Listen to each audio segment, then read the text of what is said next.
Hey guys, this is Kevin, aka K-Man1, coming at you with the next episode of Self-Sufficient Scape. I mentioned in the last video that I was going to hammer out some more concrete goals to be working towards in the next video, and I have two major things that I'm hoping to get done with this video. First of all, I want to complete the Lumbridge medium tasks. I would go all the way for hard, but I don't want to spend the money on 68 smithing right now, so I'll just kind of leave that off to the side. Plus, there's not that big a difference between the medium and hard diaries in terms of rewards. But completing this achievement set will get me the Explorer's Ring, or I think it's called the Explorer's Ring in this game, but it's the Lumbridge Ring, and it gives you free unlimited teleports to the Falador Cabbage Patch, which is really useful for farm runs as well as just daily runs in general. So it's something that's going to be very, very valuable to my particular goals. And the second big goal that I'm going to be working towards is to complete all of the novice quests. Yes, every single one of them. I'm not looking forward to it either, but these are the sorts of things that I do because I I can't be discouraged from doing something that's probably a horrible decision. I'm I'm not very good at life in that way. Anyways, hopefully I'll be able to finish them all by the end of this video, but we'll see if I can finish everything by the time I'm wanting to release this on Friday. The first couple quests I got done were largely in service of the Lumbridge Medium Diaries, which I mentioned wanting to get done for the Cabbage Port, which is an unlimited teleport to the Falador Cabbage Patch, which is going to be invaluable in farm runs. But I just did a couple quests to go ahead and get the skills up that I needed. And so now I have the Explorer's Ring 3, which is also actually just kind of a decent hybrid ring for low levels, but it's not the best, and I'm going to be looking to upgrade gear soon. Anyways, after that I pretty much just went alphabetical down the quest list. I'm finishing up the Broken Home quest, and I just want to say that I really hate this quest. I think I might just have like a low horror tolerance, but it's a pain. Anyways, this actually has a replay system where essentially you can replay it and get additional rewards. Specifically, there is a ring that you can get that requires 85 defense, I believe. And it's one of the best possible rings you can get in the game. It affects adrenaline. I don't know. I don't have it on my main because, again, I don't like this quest, and I haven't bothered to replay it for any of the additional rewards. But it is definitely worth your time. There are also a bunch of experience lamps, which add up to like 180,000 experience if you get all of them. So it's worth doing if you don't mind doing this quest, but I hate it, so I'm not going to bother.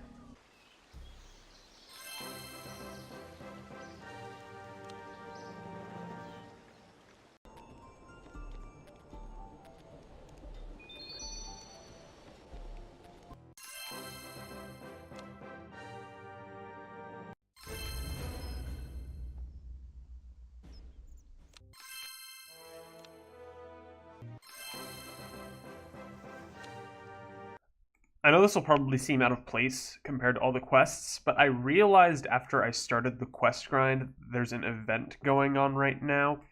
And basically, the event, there have been others like it.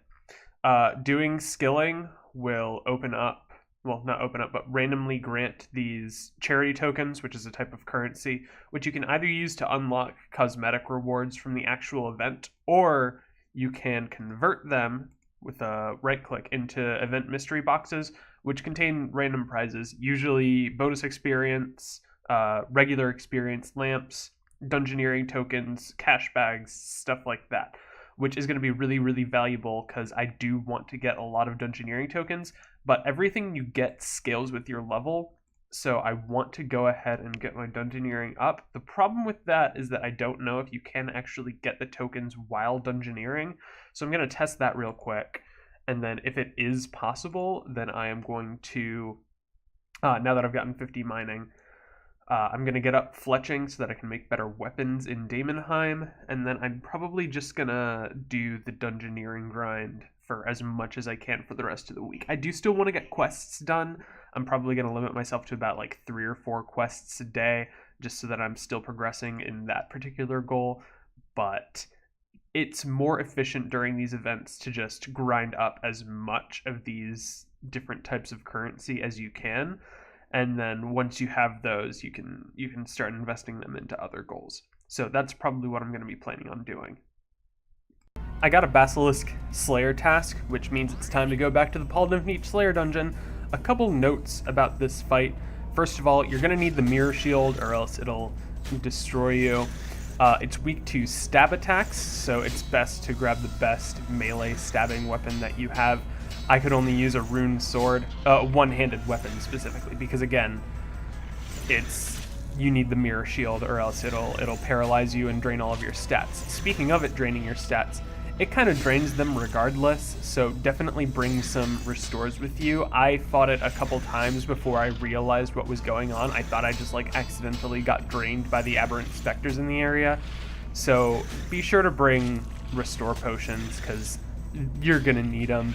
It'll drain your stats really rapidly, but as long as you have restores with you and as long as you have the proper equipment, it's really not that big a deal. None of these fights in the Paladin Slayer dungeon are that difficult. They have one or two extra mechanics that makes them a little tricky, but overall, they're really nothing to worry about. As long as you've got, as long as you've got the Slayer level to kill them, you're probably gonna be fine. I mean, unless you train Slayer through stuff like the Statue Monthly and Corrupted Scarabs in Menopause, but you know what I mean. So I was working on some various other goals, and I went ahead and finished all of my daily challenges. I had 5 stacked up. And so I just want to go ahead and showcase how valuable they can be. So I had one for fishing, thieving, construction, divination, and fire making. And so I got a total of 9 levels from completing all of the tasks, as well as a challenge mystery bag, which contains raw rocktails, which is going to be good to resell. That was probably from the fire making challenge, possibly the construction challenge as well. But also it gets you 5 treasure hunter keys, which I've mentioned before, but I haven't really gone into detail. Basically, it's the microtransaction part of the game where you can get stuff that's bonus experience. This is, I'm pretty sure, just a cosmetic, but that's unfortunate. But it gets you stuff like these lamps, which gives you extra experience. Hydro lamp specifically lets you choose 2 skills. I'm going to go for agility and woodcutting right now because I never want to train agility if I can avoid it. And I want to get 47 woodcutting for Menopause trees. So anyways, also this is just kind of an update on my skills. I've been going pretty hard on the dungeoneering grind. I got from whatever I was before to 53 in pretty much one day. So yeah, I've been doing that quite a bit. And I've also done Slayer. I've gotten my ranged up, my melee stats. Basically all of my stats are a little bit higher than the last time I checked in.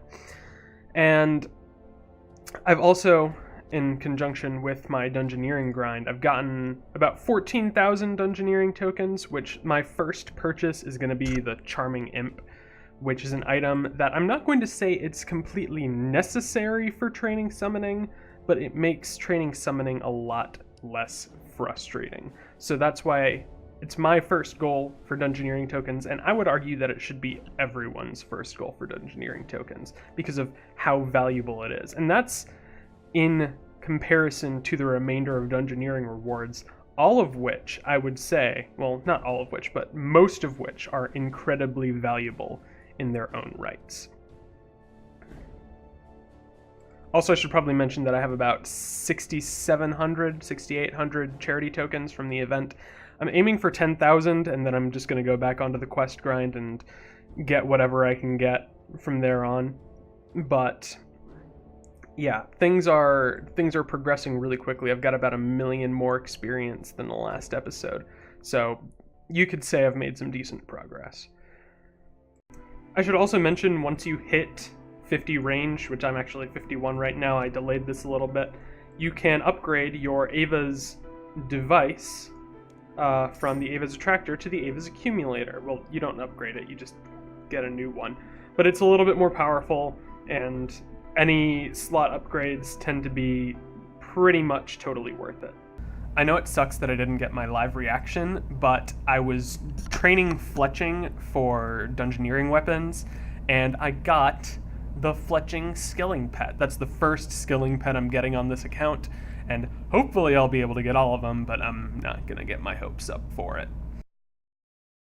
So I finally saved up about 400 Slayer points, and now I can finally learn how to craft the Slayer Helm, which is a really, really good Slayer headwear item, which it's made of this stuff right here, and it gives you a better armor rating than the Black Mask, but kind of a worse armor rating than each of the individual components, but it is an all type or a hybrid type, which means that you get the full armor rating regardless of the type that you use it for. And this means that I'm going to be much more efficient at Slayer. I know a lot of people would debate the efficiency of going for the Slayer Helm first, but for me personally, it means it's one less equipment item that I have to remember to switch out, which I'm all about. Anyways, I'm going to go ahead and run to the bank, but I think I'm going to go ahead and call it here. I'm sorry that this video has been a little bit unfocused, but as you can see, I've gotten a lot of experience grinded up. I'm at 4.5 million experience as compared to the last time I checked in. I was at just over 2 million. A lot of that's been dungeoneering. I've been going pretty hard on that grind, and a lot of it's just been various other skills that I've either grinded in service of dungeoneering or because of the new event. And the reason that this episode's been so unfocused is because of the charity tokens event.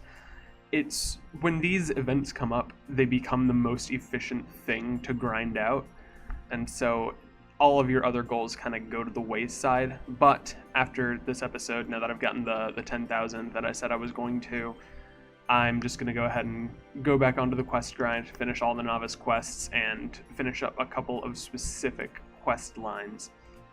As for Slayer, it's level 58 right now, and I'm not going to go back to Slayer until I have the Charming Imp from Dungeoneering. I'm at about 32,000 Dungeoneering tokens, and I need 100,000 in order to get the Charming Imp. So it'll be a little bit of a grind until I get there, but it shouldn't be too terribly long. Dungeoneering is pretty quick once you get up to a decent level with some decent equipment. So I'm not too worried about the grind there. Anyways, I want to thank you very much for watching. I know that goals have kind of been asterisked at best for the majority of the series, but I do want to hammer them down a little bit better for the future. So, all that said, thank you very much for watching, and I guess I will see you next time.